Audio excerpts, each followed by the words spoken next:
Hi everyone. Welcome to my channel. Okay. రేపటి Nifty positions కోసం చూద్దాం.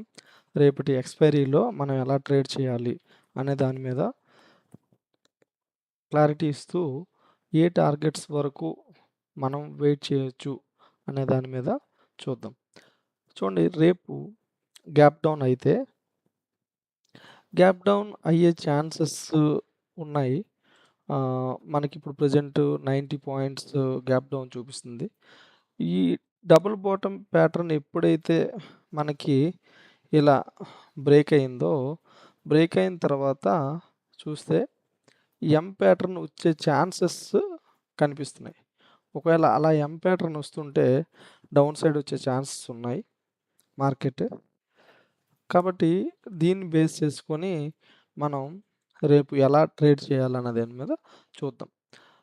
మెయిన్ మనకి 24,160 బిలో ఓపెన్ అవుతుంటే మార్కెట్, ఈ జోన్‌లో మార్కెట్ ఓపెన్ అవుతుంటే 24,160 బిలో ఓపెన్ అవుతుంటే మనం డౌన్ సైడ్ 24,175 దగ్గర సపోర్ట్ బేస్ చేసుకొని అప్ సైడ్‌కి మూవ్ అయ్యే ఛాన్సెస్ ఉన్నాయి కాబట్టి అప్పుడు మన టార్గెట్ 24,230 పెట్టుకోండి టార్గెట్. 230 తర్వాత 230 కూడా బ్రేక్ అవుతుంటే 267 వరకు మీరు వెయిట్ చేయొచ్చు. 267 24,267 గానీ అక్కడ మీరు చూస్తుంటే ఎటువంటైనా బేరిష్ ఎంగల్ఫ్ గానీ, లేదంటే ఒక ఇన్వర్టెడ్ హ్యామర్ వస్తూ దాంతో పాటు ఏమైనా బేరిష్ ఎంగల్ఫ్ కాంబినేషన్‌లో వచ్చినా, లేదు అంటే ఒక డోజీ వస్తూ దాంతో కాంబినేషన్‌గా మీకు ఒక పియర్సింగ్ క్యాండిల్ గానీ, బేరిష్ పియర్సింగ్ క్యాండిల్ గానీ, లేదా ఒక మదర్ బేబీ క్యాండిల్ గానీ వస్తుంటే ఈ పొజిషన్‌లో మీరు స్టార్టింగ్ తీసుకుంటూ నెక్స్ట్ టార్గెట్‌గా 24,175, దాని తర్వాత 130, దాని తర్వాత నెక్స్ట్ 24,051 వరకు వెయిట్ చేయొచ్చు. ఇవి మీరు అప్ సైడ్ అప్ సైడ్ నుంచి డౌన్ సైడ్‌కి వస్తున్నప్పుడు ఈ టార్గెట్స్‌ని చూస్తూ మార్కెట్‌లో జాగ్రత్తగా ట్రేడ్ చేయండి. ఎందుకంటే రేపు ఎక్స్‌పైరీ కాబట్టి మీరు తీసుకునే నిర్ణయం ఎలా ఉండాలంటే, మీ దగ్గర 10 లాట్స్‌కి అమౌంట్ ఉంటే మీరు బ్యాకప్‌గా 5 లాట్స్ పెట్టుకొని 5 లాట్స్‌తోనే ట్రేడ్ అనేది చేయాలి. ఒకవేళ ఏమైనా 5 లాట్స్‌తో చేసాం, లాస్ వచ్చింది. లాస్ వచ్చిన తర్వాత ఒక పర్ఫెక్ట్ సినారియోలో రెసిస్టెన్స్ బేస్ చేసుకొని డౌన్ సైడ్ మార్కెట్ ఉన్నప్పుడు మనం అదే సినారియోలో 5 లాట్స్‌తో మనకి లాస్ వచ్చినప్పుడు నెక్స్ట్ ట్రేడ్ ఆ 10 లాట్స్‌తో తీసుకొని ఖచ్చితంగా ఆ లాస్‌ని రికవరీ చేసే ఛాన్సెస్ ఉంటాయి. కాబట్టి దాన్ని బేస్ చేసుకొని మాత్రమే ట్రేడ్ చేయండి. ఎప్పుడు కూడా ఎక్స్‌పైరీలో ఎక్కువ డబ్బులు సంపాదిద్దామని ఎంత అమౌంట్ ఉంటే అంత అమౌంట్ మొత్తం ఎక్స్‌పైరీలో మీరు ట్రేడ్స్ పెట్టొద్దు. ఎందుకంటే ఒకవేళ పెయిన్ వస్తే అంతే ఎక్కువ పెయిన్ వచ్చే ఛాన్సెస్ అనేవి ఉన్నాయి కాబట్టి. ఒకవేళ గ్యాప్ అప్ అయితుంటే 24,267 సస్టైన్ అవుతూ గ్యాప్ అప్ అయిన ఒకవేళ ఈ గ్యాప్ డౌన్‌లో ఓపెన్ అయిన క్యాండిల్ స్ట్రాంగ్ గ్రీన్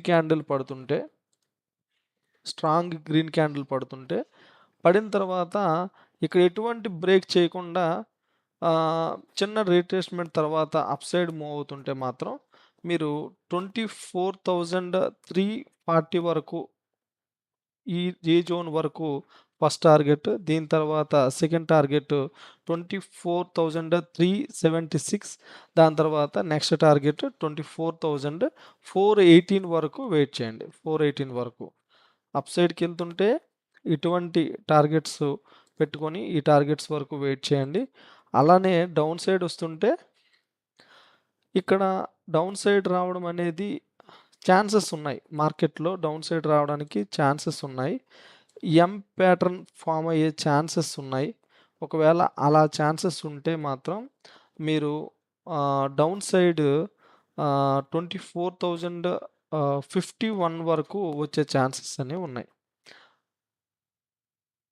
మీకు ఈ జోన్‌లో 24,267 జోన్‌లో అటువంటి రిజెక్షన్ కనిపిస్తేనే మీరు డౌన్ సైడ్ షార్టింగ్ అనేది తీసుకోవాలి.